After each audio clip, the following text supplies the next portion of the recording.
High friends, welcome back to Cherilas kitchen. बाहेर मस्त पाऊस पडत आहे आणि पावसामध्ये भजीही सर्वांनाच आवडतात. तर नेहमी कांदा आणि बटाटा भजी आपण खातच असतो. पण आज आपण अगदी 10 मिनटात होणारे एकाच बॅटरपासून 2 टाईपचे भजी बनवणार आहोत. तर चला वेळ न वाया घालवता रेसिपीला स्टार्ट करूया. त्याआधी चॅनलला सबस्क्राईब केले नसेल तर सबस्क्राईब करा आणि बेल आयकॉनला क्लिक करायला विसरू नका. तर मी इकडे अर्धा किलो एवढे पनीर घेतले आहे. हे पनीर मी उभे चिरून घेतले आहे. तर हे जे स्लाईस मी उभे करून घेतले आहे, तुम्ही इकडे बघू शकता कशा प्रकारे मी हे कट करून घेतले आहे. याप्रमाणेच आपल्याला कट करून घ्यायचं आहे.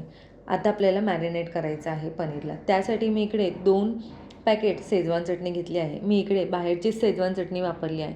जर तुम्ही घरची शेजवान चटणी वापरत असाल तर तुम्ही इकडे 4 चमचे एवढी शेजवान चटणी घेऊ शकता. तर मी इकडे चमच्याने दाखवलं आहे आणि पॅकेटमध्ये मी हे दोन्ही पॅकेट घेतले आहे. तसेच यामध्ये ॲड करूया 1 चमचा सोया सॉस आणि अर्धा चमचा काळी मिरी पावडर आणि हे मिक्स करून घ्यायचं आहे मसाला पूर्ण. ते याप्रमाणे मिक्स झालं आहे. आता यामध्येच ॲड करूया 2 चमचे कॉर्नफ्लॉवरचं पीठ. कॉर्नफ्लॉवरचं पीठ घालून आपण परत मिक्स करून घेणार आहोत. तसेच यामध्ये आपल्याला घालायची आहे अर्धा चमचा एवढी लाल मिरची पावडर. तर इकडे आपण अर्धा चमचा एवढी लाल मिरची पावडर घालूया. इकडे मी काश्मीरी लाल मिरची पावडर घेतली आहे. आता हे परत सर्व मसाला एकजीव करून घेऊया. आणि आता आपण पनीर यामध्ये ॲड करणार आहोत. तर एक करून आपल्याला पनीर ॲड करायचं आहे. पनीर ॲड करायचं म्हणजे पूर्ण मसाला आपल्याला पनीरला लावून घ्यायचा आहे. तर मी सर्व पनीर न घालता थोडे पनीर घालून आता ह्याला मसाला लावून घेणार आहे. तर तुम्ही इकडे बघू शकता मी कशा प्रकारे पनीरला पूर्ण मसाला लावून घेत आहे. तर याप्रमाणेच आपल्याला पनीरला पूर्ण मसाला लावून घ्यायचा आहे, जेणेकरून आपलं पनीर एकदम व्यवस्थित मॅरिनेट होईल. तर इकडे माझं सर्व पनीर मसाला लावून झाला आहे. आता याला 10 मिनटं असेच ठेवूया. तर मी इकडे 1 जुडी एवढी पालक घेतली आहे. ही पालकही मी चिरून घेतली आहे. पालक मी फक्त पाला घेतला आहे, त्याची देठं नाही घेतली आहे. तर ही पण आपल्याला चिरून घ्यायची आहे. तर या प्रकारे मी चिरून घेतली आहे लांब एकदम. आणि हिला 2 पाण्याने स्वच्छ धुवून चाळणीमध्ये नितळ ठेवली होती. पालकमध्ये आपल्याला पाणी नाही राहिलं पाहिजे, जेवढी होईल तेवढं ड्राय पाहिजे. ते या प्रकारे मी करून घेतलं आहे. आता यामध्येच मी घातलं आहे 1 चमचा कॉर्नफ्लॉवर आणि 2 चमचे मैदा आणि थोडंसं मीठ घालायचं आहे. पालक खारट असते त्यामुळे. तसेच यामध्ये मी घातले आहे अर्धा चमचा काळी मिरी. काळी मिरी ॲड करून हे आपल्याला अलगद हाताने पूर्ण मिक्स करून घ्यायचं आहे. पूर्ण पीठ आपल्याला पालकला लावून घ्यायचं आहे. तर तुम्ही इकडे बघू शकता मी कशा प्रकारे त्याला पीठ लावून घेत आहे. एकदम अलगद हाताने करायचं आहे. तसेच आपलं पनीर पण मॅरिनेट झालं आहे. आता आपण भजी किंवा पकोडे काहीही बोलू शकता बनवूया.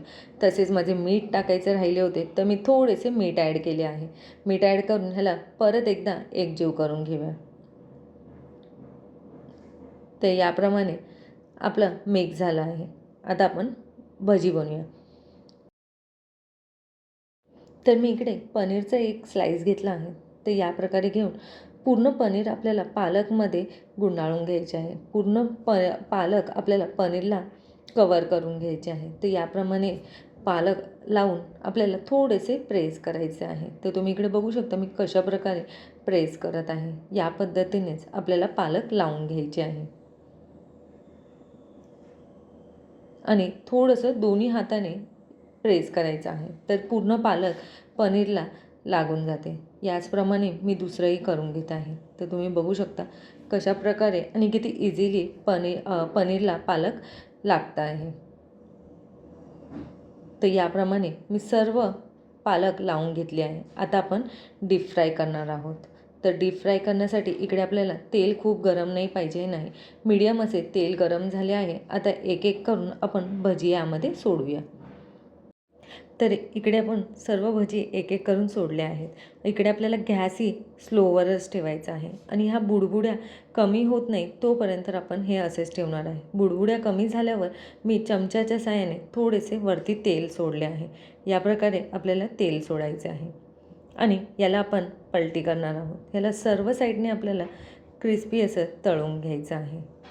गॅस स्लोवर ठेवायचा आहे. फास्ट गॅसवर पालक आपली जळून जाणार, त्यासाठी गॅस आपल्याला स्लोवरच ठेवायचा आहे. तर आहे की नाही एकदम हेल्दी भजी हे. नाही याच्यामध्ये मी सोड्याचा वापर केला आहे, नाही इनोचा वापर केला आहे. पालक आणि पनीरचा वापर केला आहे, जे की एकदम पौष्टिक आहे.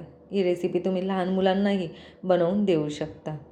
तर घरी नक्की ट्राय करा आणि मला कमेंट करून सांगा कशी झाली आहे ते. तर आपली इकडे भजी दोन्ही साईडने मस्त तळल्या गेल्या आहेत आणि हे खायलाही खूप क्रंची लागतात आणि क्रिस्पी लागतात. तर आता हे आपण काढून घेऊया. तर इकडे आपले भजी रेडी झाले आहेत. तर हे भजी तुम्ही सॉसबरोबर, मेयोनीजबरोबर या नुसतेही खाऊ शकता. स्टार्टिंगला सांगितल्याप्रमाणे एकाच बॅटरपासून आपण 2 भजी बनवणार आहोत. तर आता आपण सेकंडवालं बनवूया.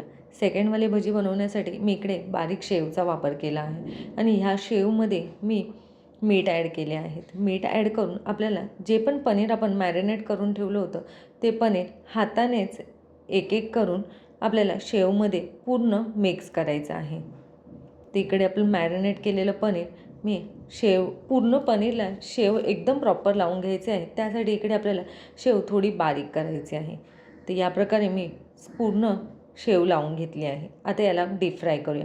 ह्याला पण डीप फ्राय करताना तेल आपल्याला एकदम नॉर्मल गरम पाहिजे स्टार्टिंगला आणि गॅस इकडे आपण स्लोवरच ठेवणार आहोत. सर्व एक एक ॲड करूया आणि मंद आचेवर आपल्याला हे तळून घ्यायचं आहे. फास्ट गॅसवर आपली शेव लगेच जळेल आणि तळल्या जाणार नाही, त्यासाठी गॅस इकडे आपल्याला स्लोवरच ठेवायचा आहे. ह्याच्याही बुडबुड्या कमी झाल्या की याला आपण उलटी पलटी करून घेणार आहोत आणि सर्व साईडने गोल्डन कलर येईपर्यंत तळून घेणार आहोत. तर इकडे माझे तळून झाले आहे. आता हे काढून घेऊया. तर तुम्ही बघू शकता किती मस्त असा कलर आला आहे आणि सर्व करूया. आहे की नाही एकदम इझी रेसिपी. ही तुम्ही छोटीशी पार्टी असेल तरी घरी स्नॅक्स म्हणून बनवू शकता आणि पावसामध्ये ही रेसिपी नक्की ट्राय करा. तसेच रेसिपी आवडल्यास नक्की लाईक करा आणि शेअर करा.